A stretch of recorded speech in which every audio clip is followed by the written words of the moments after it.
Hi there, Rebecca here, your Vibe Mentor, bringing you another video today on how to raise your vibration so you can live your best life. I know I spent a lot of time talking to you about thought processes, managing your mind as it relates to external triggers or events, but today I wanted to talk more about how you think about yourself in that internal dialogue when it comes to who you are and how you see yourself.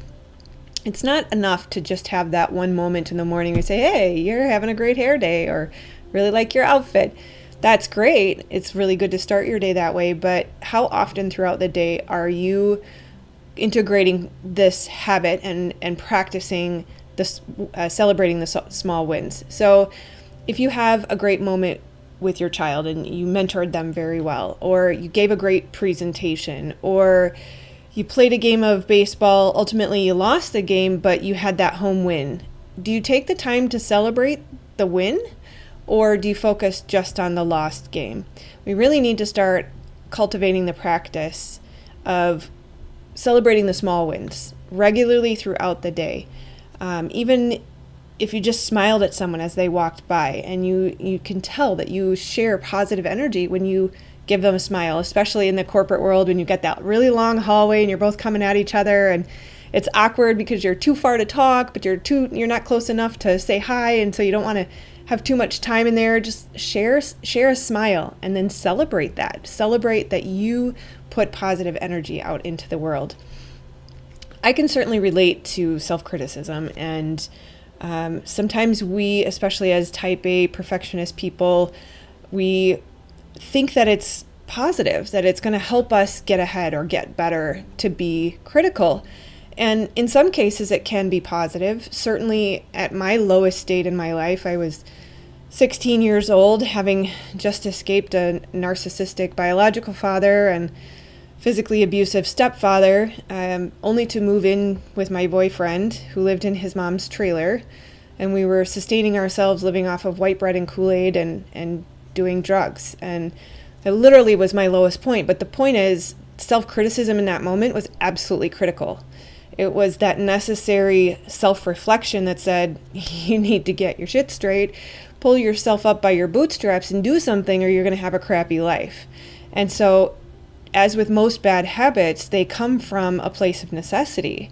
And that's great. At 16, it really was necessary and served me well. But what I didn't realize was that after that point, once I had pulled myself out of there, I continued to be hypercritical of myself, and that does not serve us. So what we really need to recognize is we have to have that awareness around our thoughts about ourselves and whether or not they're truly, truly serving us from moment to moment. We have to continue to regularly self-reflect in the present moment of what thoughts are serving us and what are not.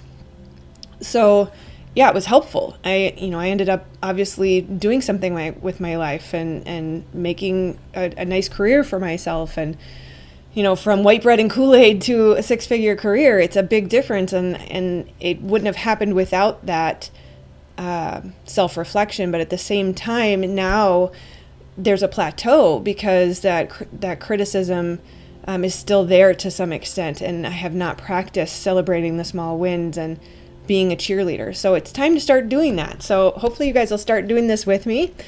When I check on my notes here, it did actually take many years for me to recognize how far I've come. And sometimes we forget how far we've come. And it's really, really important to look back and recognize all of the mountains we've climbed and the hurdles we've overcome.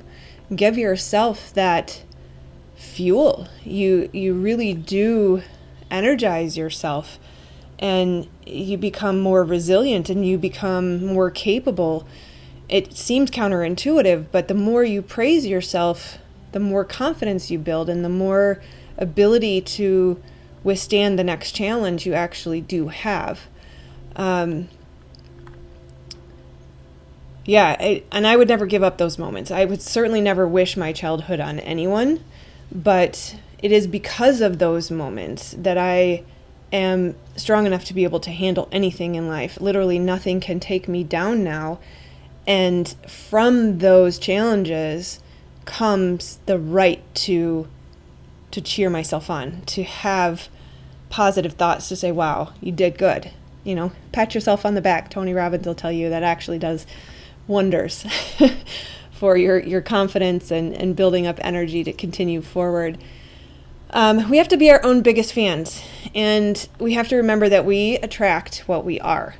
So if we can become loving, compassionate, kind human beings to ourselves, that is what's going to open the door to the next level, to allow us to start to bring that in.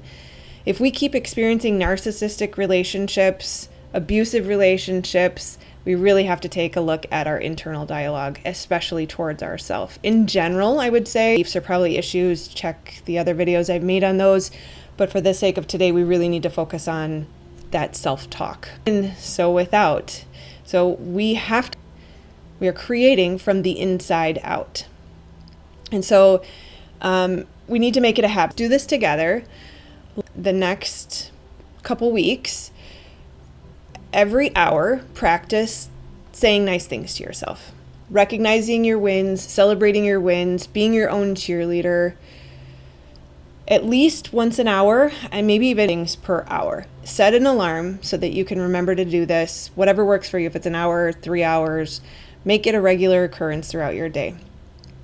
Focus on your strengths and not your flaws. Remember, where focus goes, energy flows and or it grows. It's been said multiple ways, but really the point is what you focus on is going to get bigger. So if you want to fix your flaws, focus on your strengths.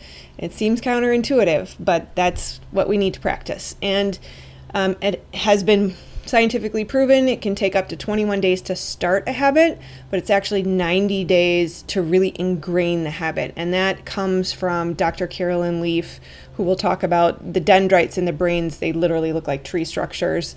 It takes up to 90 days or more than 90 days really to fully develop a new dendrite in the brain. And so as we start to cultivate the habit of thinking positively about ourselves, we are creating new neural pathways.